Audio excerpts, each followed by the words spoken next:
Syariat Islam yang diajarkan pada kita oleh para ulama tentu bersumber dari Quran dan Sunnah. Secara garis besar bisa dibagi menjadi 3. Yang pertama, tema-tema dan bahasan yang berhubungan dengan akidah. Yang kedua, yang berkaitan dengan fikih. Dan yang ketiga, yang berkaitan dengan akhlak. Pembagian seperti ini adalah pembagian untuk memudahkan pembahasan. Tentu masing-masing dari bagian ini satu dengan yang lainnya saling berhubungan. Dan kalau kita mau bahas antara tema akidah dengan ibadah dan fikih, pasti kita akan melihat benang merah hubungan tersebut. Namun pembahasan yang ada dalam syariat dibagi menjadi ada akidah, ibadah, dan akhlak untuk memudahkan pembahasan. Bahwa ini masuk wilayah akidah, ini masuk wilayah fikih, masuk wilayah akhlak yang masing-masing punya karakteristik sendiri. Ulasan dan bahasan di akidah, pendekatannya jelas. Pendekatannya adalah pendekatan yang tegas dan jelas bahwa ini benar, ini salah. Maka kita bisa lihat dalam pembahasan akidah yang dikatakan iman, maka lawannya adalah kebalikannya. Tidak ada posisi tengah-tengah antara iman dan tidak beriman, atau antara iman dan kafir.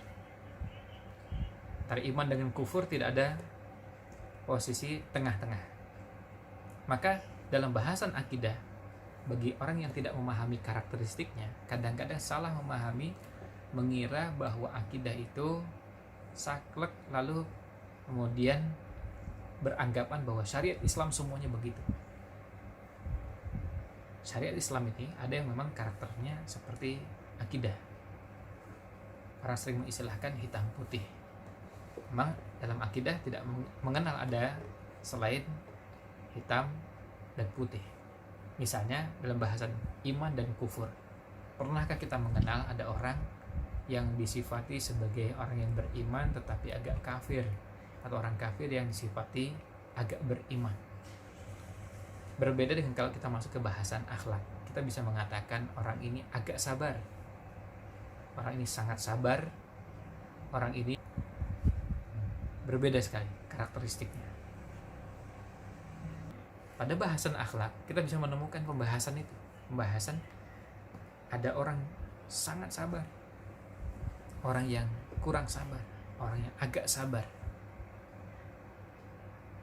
Tetapi dalam bahasan akidah, kita tidak mengenal ada orang beriman yang agak kafir. Kalau dia beriman, maka tidak kafir. Kalau dia mukmin, maka jelas bukan kafir. Sebaliknya orang kafir jelas tidak dikategorikan sebagai orang mukmin.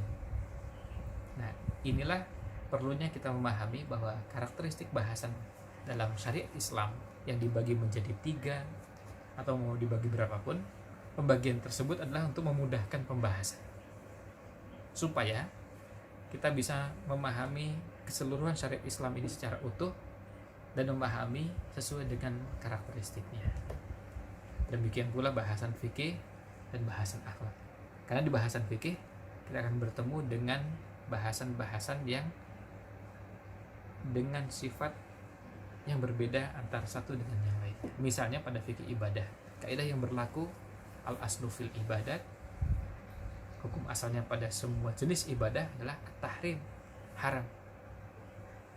Illa ma dallad dalilu ala masyru'iyatiha, kecuali ada dalil yang mensyariatkannya.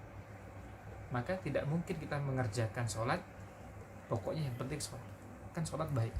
Nah, tidak mungkin kita mengerjakan sholat, kita pastikan dulu bahwa sholat yang akan kita kerjakan ada tuntunannya.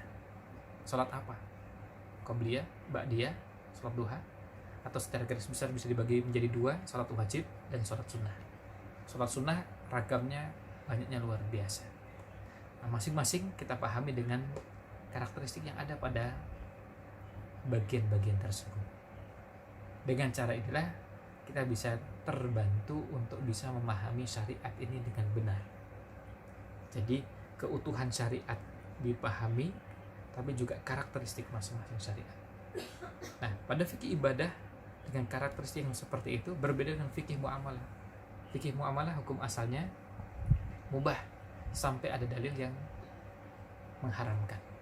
Maka pada bahas muamalah yang kita lihat umumnya adalah sesuatu yang mubah selama belum ada larangannya. Kalau kita bicara tentang pakaian, apakah ada tuntunannya pakaian dengan motif tertentu? Tentu tidak perlu ditanyakan dalilnya.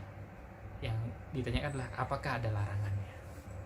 Nah, demikian kira-kira gambaran dari ruang lingkup ajaran Islam yang mudah-mudahan bisa kita pahami karakteristiknya. Wallahu a'lam.